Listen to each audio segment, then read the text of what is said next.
Hey, this is a podcast. No, wait, it's a comedy podcast. Well, we tried to make it a comedy podcast, and it's not meant to offend anyone. So don't get offended, okay? And wait, there's something else. Oh, yeah. Listener discretion is advised.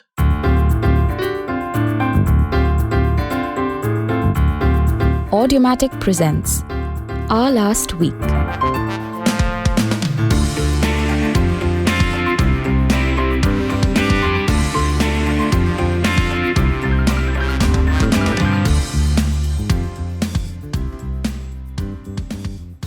Hi, Kunal. Hello, Pal. How are you, Kunal? I'm well, yeah. How are you doing? I'm good. I'm in Calcutta, and Yeah. you sent me a message saying what's going on in Bengal, and I didn't understand what you meant. Yeah, I read an article. There's some sort of, I don't understand what's up with Bengalis. I love Bengali food, I love Bengali cuisine.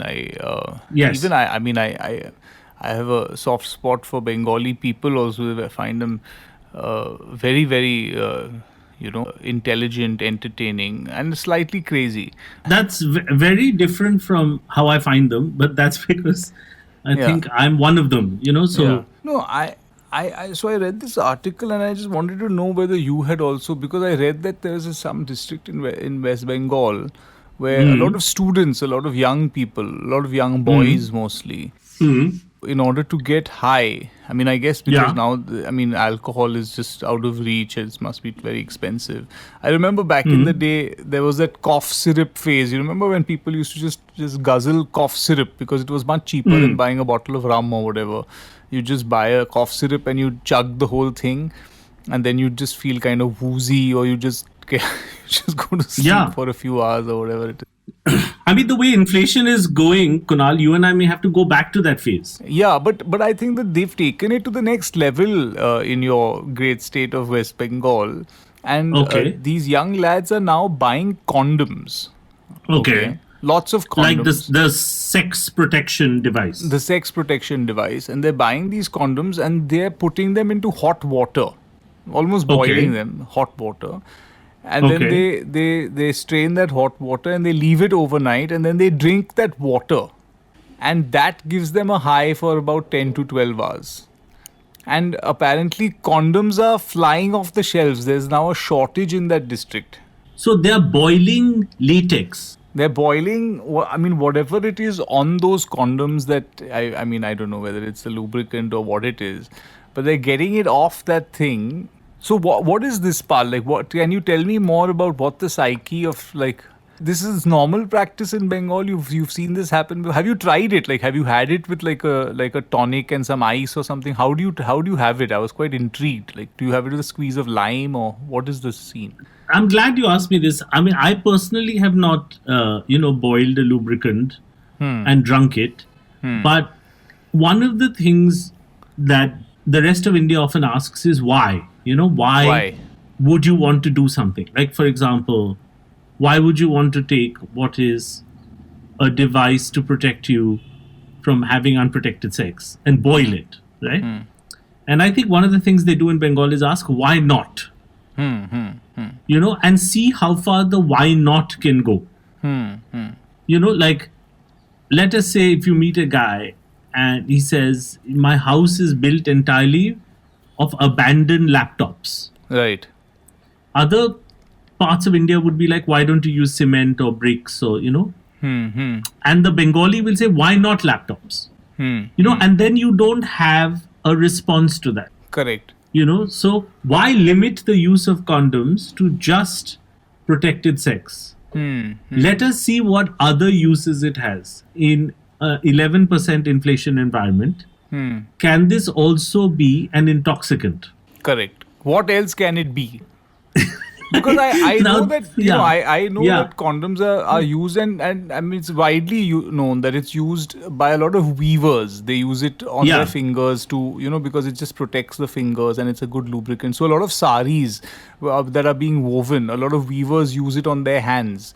And they and it has multiple uses actually. Condoms, you'd be, in India you'd find at least 10-15 different uses minimum for it.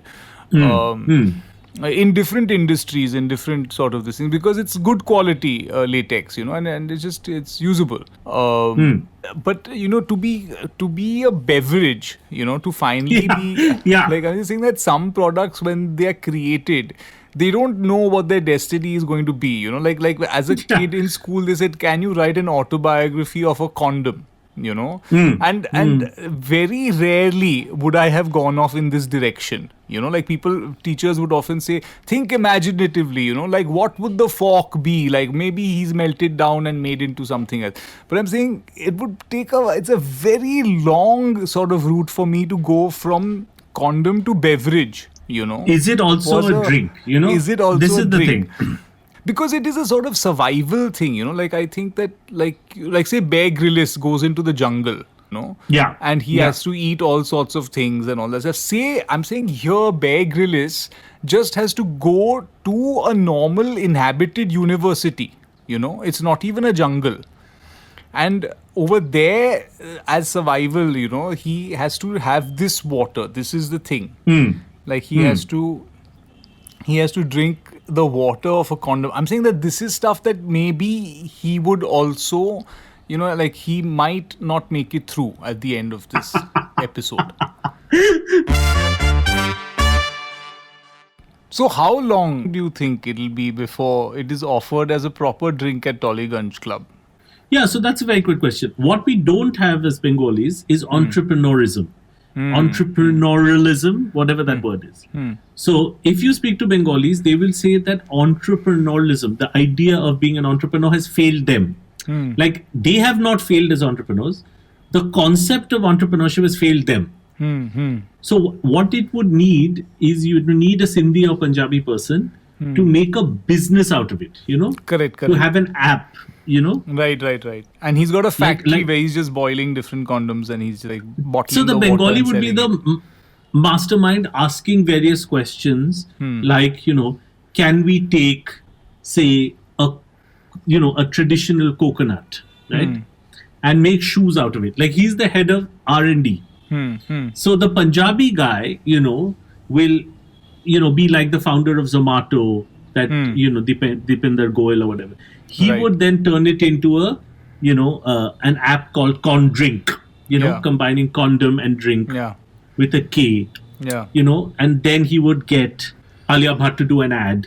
Then it would be an acceptable drink across India. Right. But the Bengali guy will just keep asking the questions Yeah. in a small room somewhere. And at that point, his question will be, how come I didn't make any money off this? Yeah.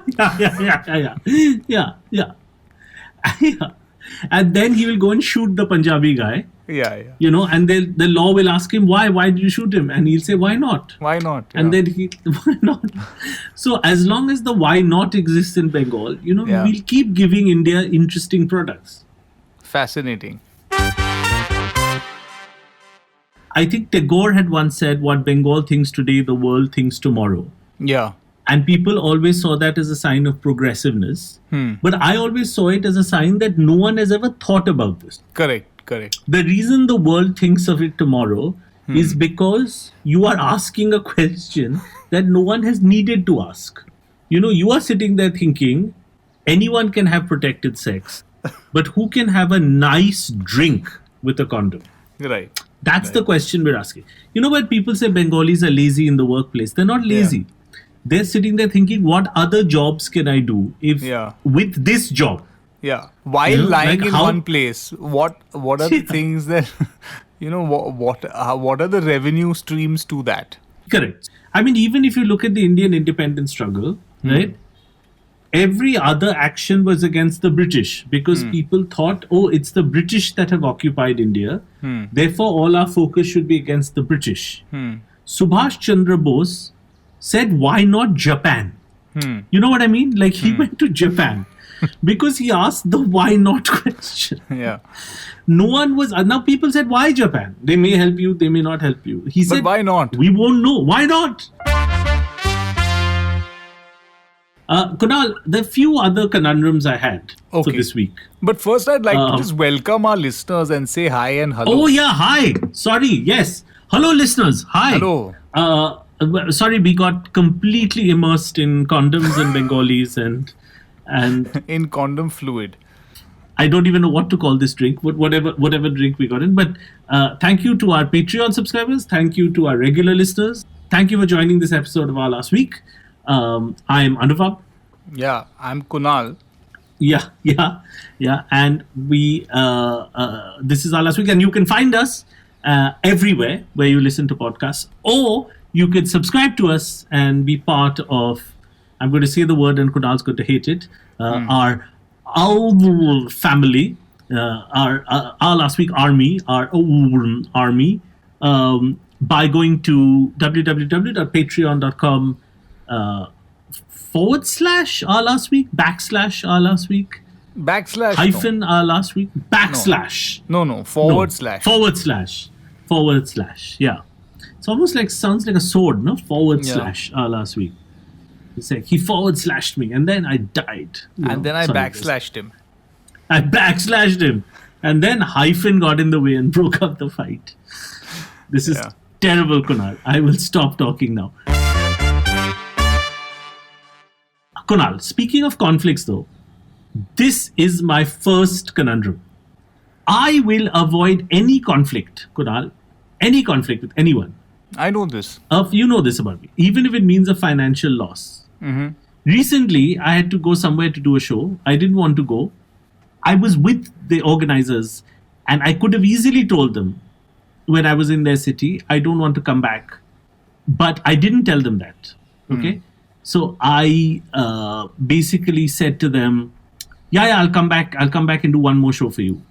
But at the last minute, obviously I didn't want to go. So I pretended to be ill. I had bought tickets to fly to their city to do the show. I told them I'm coming. And then I canceled those tickets at my personal expense, just to show them that I was going to come, but I fell ill, even though I wasn't ill at all. And all this because earlier when I was with them, I could not say, sorry, I can't do it.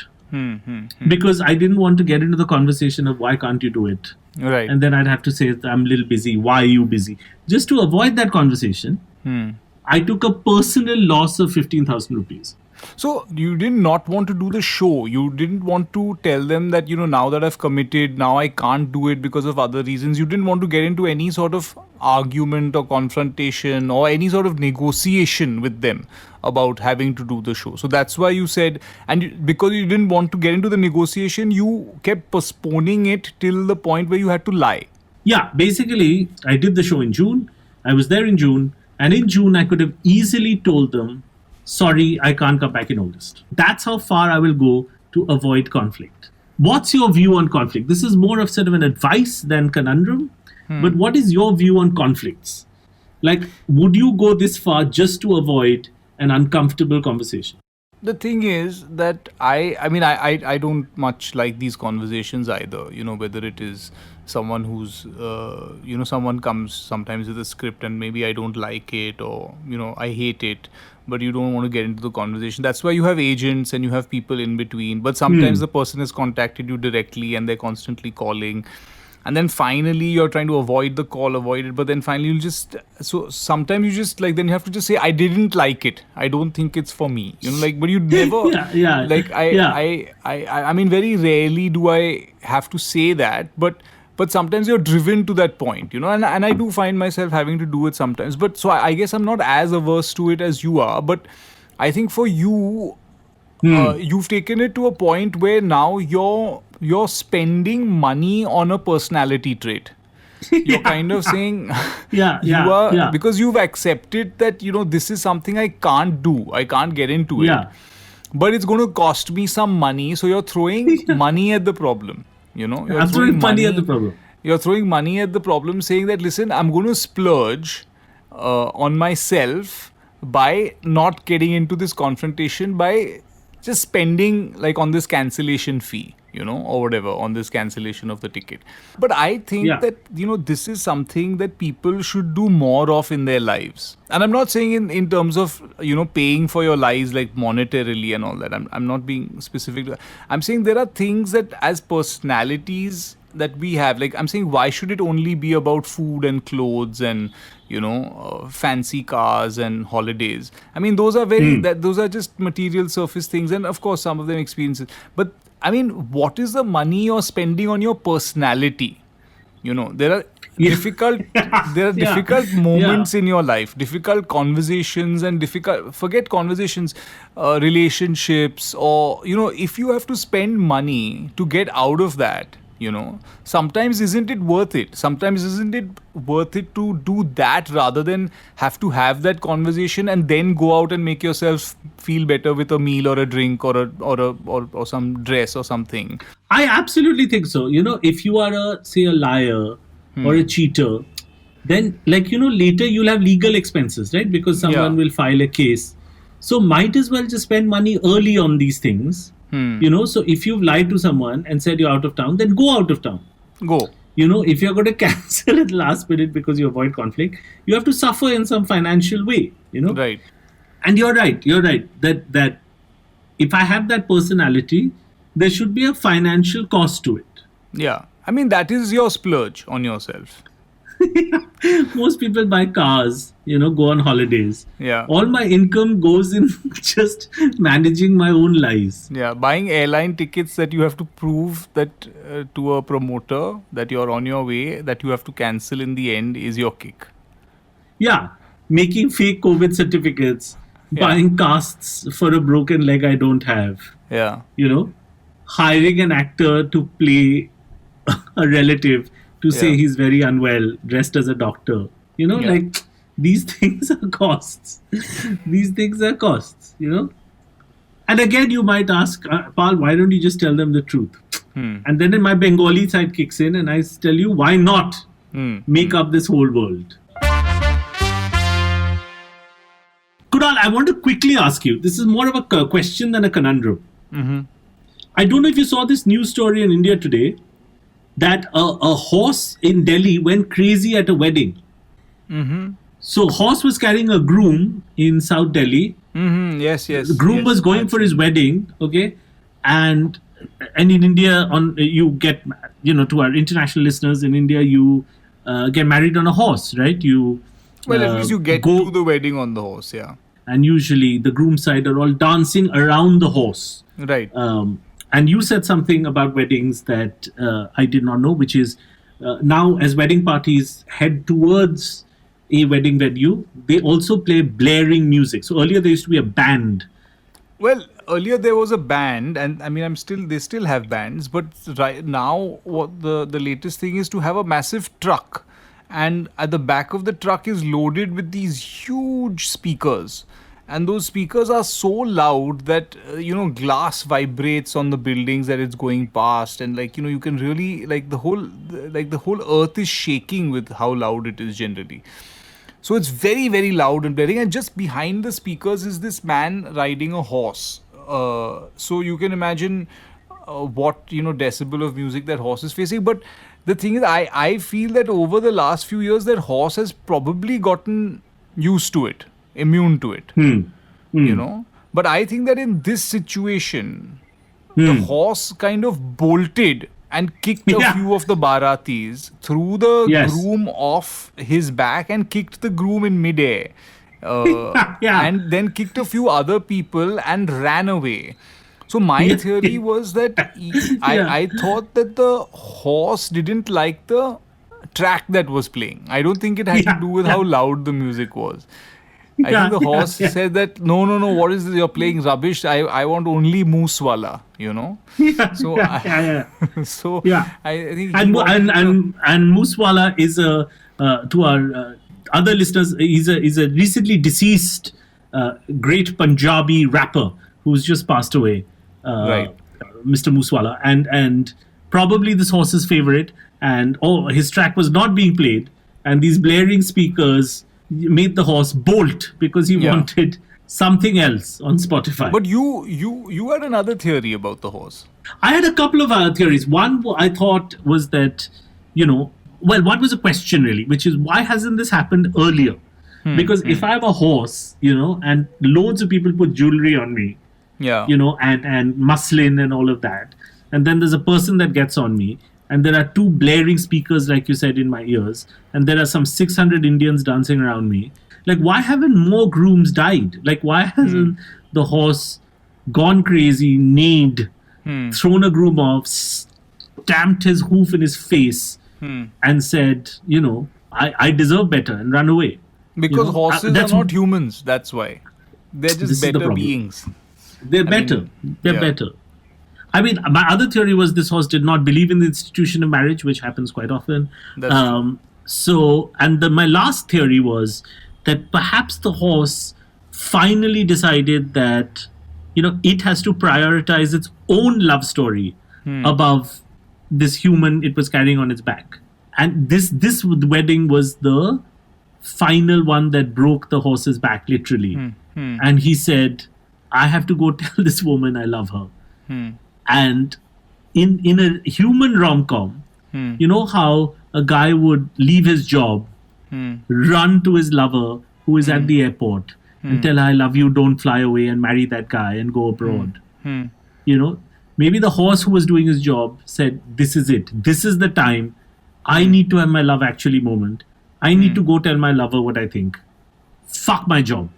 And he threw the groom off, smashed a bunch of Baratis who are grooms people. I mean, I don't know how else to describe them. Nearly murdered, the drum guy in the brass band, and just bolted past the Prime Minister's house to go tell this other horse in a stable that he loves her. I think that is the most likely of the stories. I mean, that is the most probable. Yeah, and it does make for a great film also, because it's it's like one of those Disney animation films where it's all from the horse's perspective, and now you're following the horse, and the horse then finally has its romantic ending. But it's the horse telling its story. Yeah. It's a Karan Johar Bollywood romantic epic, but told from the horse's perspective, who says, fuck this shit. Yeah. Did you get married on a horse? No, I did not. No. No. I don't know whether that was out of concern for myself or the horse, but I think we decided against any other animals. Yeah, I drove in an automobile as well. Also because I didn't want to be seen through the city I grew up in being carried by an animal. That's not what all would talk about for the rest of your life, But in India, people are perfectly okay with, having a moment in their life where an elephant carries them to their wedding. Yeah. And that's not a big thing. Anywhere abroad, if an elephant carried you to your wedding or a horse carried you to your wedding, even if you won the Nobel Prize, that's all people would talk about. Yeah. For me, the thing is that the wedding day, there's something unique happening either way. I'm hoping that this day doesn't happen too often in my life. It is unique that I'm choosing to get married. So I want other things to be pretty normal, Like in any case, the event of the wedding is pretty unique. Because I'm wearing these clothes and I'm going to be doing some, I don't know, whatever, there's some people and puja and whatever. So that in itself, so now how many more factors of things that I don't do in my normal life do I want on my wedding day? See, if I was a guy who used to go horse riding regularly, if I was a horse kind of guy, then maybe it wouldn't be that. Then I'd show up on a horse and it'd be normal because I'm just a horse kind of guy, You're a horse guy. Yeah, I'm a horse guy. So then I show up on a horse. It's fine. It's explained. But if I don't do it and then suddenly to be on a horse, like it's too far departed from my daily life, Even if you push the boundaries in India, if you went to wed in a giraffe or an ostrich, or an emu, if you went to wed in any of these, I guarantee you no one would talk about it as he's like, and what else? Any other interesting thing? Oh yeah, normally comes on a horse now, he came on a giraffe. Oh, achha. It wouldn't be weird because we have normalized riding a wild animal to marry. Yeah.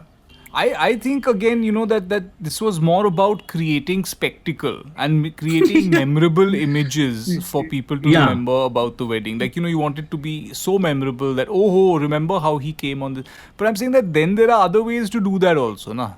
Say I Yeah. came in a very large frying pan. Like I was just sitting in a frying pan. I'm saying it's a strong image, a guy in a full sherwani and all that. And I someone just remember wheels your me in wedding. on a frying pan. And Yeah. I'm like, fuck Yeah. that guy, he came on a frying pan. I don't know why he did Or a- that, but he was on a frying pan. Or massive pressure cooker. He came Yeah. out of it. But Indian weddings are so crazy that would just be like an also mentioned thing. Yeah. People would be like, and they only had 4 kinds of chicken, and there were only 3,000 people. Yeah. It was a small wedding, but really uneventful. Yeah. What about the fact that he came in a frying pan? Oh yeah. Oh, that yeah, was yeah, there yeah. also. Kunal, Yes. final conundrum, and I think this will be a several part conundrum because we have several conundrums about it. But the topic of restaurants in modern India post pandemic. Now you had a conundrum about it, I had a conundrum about it, but I think that there are at least 5 conundrums around restaurants in modern India. Right. Your conundrum, which is the first one we'll do, is around having fun. Yeah. So I went to a restaurant the other night. I think it was a Friday or Saturday night. Just me and my wife, the two of us, and we walked into the top level of this restaurant, and there was a group of couples, as in I think about five, 6 couples, and they were slightly older than us. They must have been in their early 50s or whatever, so a little older than us. And while we were sitting at our table, one of the guys just kind of yelled out to me that if you've come for a quiet evening, I'm really sorry in advance, because we're going to be a little bit loud and boisterous, so I hope that's okay with you. So I was like, yeah, sure, please just go ahead, don't worry. It's Friday night, Saturday night, do your worst, whatever. And we sat down and we ate our meal and all of that. And that table was pretty quiet, as in like nobody was shouting. They were just eating their food. Yeah, they were laughing a little bit, but it wasn't very loud. They were fine, And then we finished our meal. It was just the two of us. We finished our meal. We had a drink, and and then I was walking out, and I just looked over to the guy and said, "Arey, what happened? What happened to all the sound and all? You all were too quiet." He's saying, "Yeah, you are, yeah," and he was a little bit embarrassed and a little bit like, now we'll pick up, and it'll be." So I said, "Yeah, sure," and I left. So I just felt like, the whole table were then looking at him saying that, why did you have to bring up the fact that we're going to be very loud and we're going to have a blast? And, maybe that was us 10 years ago. Maybe that was even last week. But why put this expectation on this evening? On this evening that, this evening is going to be crazy. It's going to be mad. But but then when it's not, and when it's like just, it's normal, it's good, it's fun. Do you think it's an age thing, Pal? Like, where you expect to go out and just be loud and just be, have a lot of fun and do shots and then start to... But then after a certain age, you're just feeling like, we just want to, we're having fun, but it's not that kind of fun. But why do you have to bring yourself to say and announce to other people that, that it's going to be a lot of fun and noise? It's an excellent point. I think Kunal, the way you've sort of really kind of figured it out is that it's the announcing of the fun bit. Let us say you call up a restaurant, you're like, there'll be 10 of us. Give us a corner because it's going to be wild. Yeah. Now, that restaurant guy, he will inform every other person who's coming around that time, saying, "Sir, please be careful. They're going to be a little bit loud. So, we just want to avoid that area. It would be better if you take this table." Yeah. So, I think now the owner is on the manager.